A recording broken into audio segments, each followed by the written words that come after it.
लड़का जिसने कभी सपने देखना नहीं छोड़ा। एक 10 साल का लड़का गांव की टूटी फूटी गलियों में नंगे पांव दौड़ता था। लोग हंसते थे, उसका मजाक उड़ाते थे, लेकिन उसे परवाह नहीं थी, क्योंकि उसकी आंखों में एक सपना था, इतना बड़ा कि पूरे गांव ने मिलकर भी उसे छोटा नहीं कर पाया। छोटे से गांव में रहने वाला राहुल अपनी ही दुनिया में खोया रहता था। उसके पास ज्यादा पैसे नहीं थे, अच्छी किताबें नहीं थी, लेकिन उसकी आंखों में उम्मीद की रोशनी थी।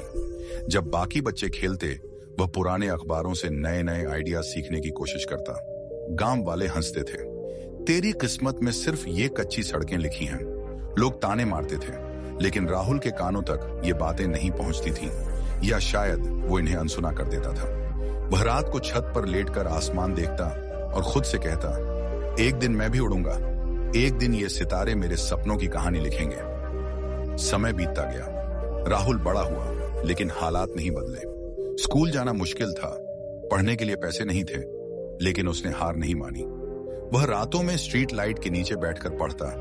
उसके पास किताबें खरीदने के पैसे नहीं थे, तो लाइब्रेरी में जाकर घंटों खड़ा रहता, याद करता और फिर घर आकर दोहराता। एक दिन उसने एक वैज्ञानिक बनने का सपना देखा, लेकिन यहाँ एक बड़ी समस्या थी। ना उसके पास कॉलेज की फीस थी, ना ही कोई सपोर्ट। जब उसने अपने परिवार से कहा, मुझे इंजीनियर बनना है, तो घर वालों ने सिर पकड़ लिया। हमारे घर में 2 वक्त की रोटी मुश्किल से आती है और तुझे इंजीनियर बनना है, उसके पिता ने गुस्से में कहा। राहुल के सपनों पर एक बड़ा सवाल था, क्या बिना पैसे, बिना सपोर्ट के वह अपने सपने पूरे कर सकता था? राहुल ने फैसला कर लिया था। वह दिन में स्कूल जाता और रात को पार्ट टाइम काम करता। वह चाय की दुकान पर बर्तन धोता, अखबार बेचता और बचा हुआ हर पैसा अपनी पढ़ाई में लगाता। लोग उसे पागल लड़का कहकर चिढ़ाते, लेकिन उसे कोई फर्क नहीं पड़ा। धीरे धीरे उसकी मेहनत रंग लाने लगी। वह क्लास में टॉप करने लगा। उसके टीचर्स ने उसे सपोर्ट करना शुरू किया। एक दिन उसने एक बड़ा स्कॉलरशिप एग्जाम दिया और पूरे जिले में पहला स्थान हासिल किया। लेकिन असली लड़ाई अभी बाकी थी।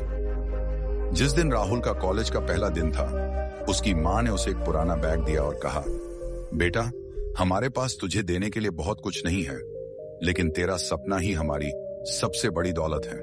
तुझे बस अपने कदम पीछे नहीं लेने। राहुल ने अपनी मां के हाथ चूमे और कहा, मैं वादा करता हूं, एक दिन मैं आप लोगों की जिंदगी बदल दूंगा। सालों की मेहनत के बाद राहुल वही लड़का था जिसने एक दिन स्ट्रीट लाइट के नीचे बैठकर पढ़ाई की थी, लेकिन अब वह एक सफल वैज्ञानिक बन चुका था। उसने न सिर्फ अपने सपने पूरे किए, बल्कि अपने गांव के बच्चों के लिए एक फ्री स्कूल भी खोला, ताकि कोई और बच्चा पैसों की कमी की वजह से अपने सपनों से समझौता न करे। अगर राहुल कर सकता है तो तुम क्यों नहीं?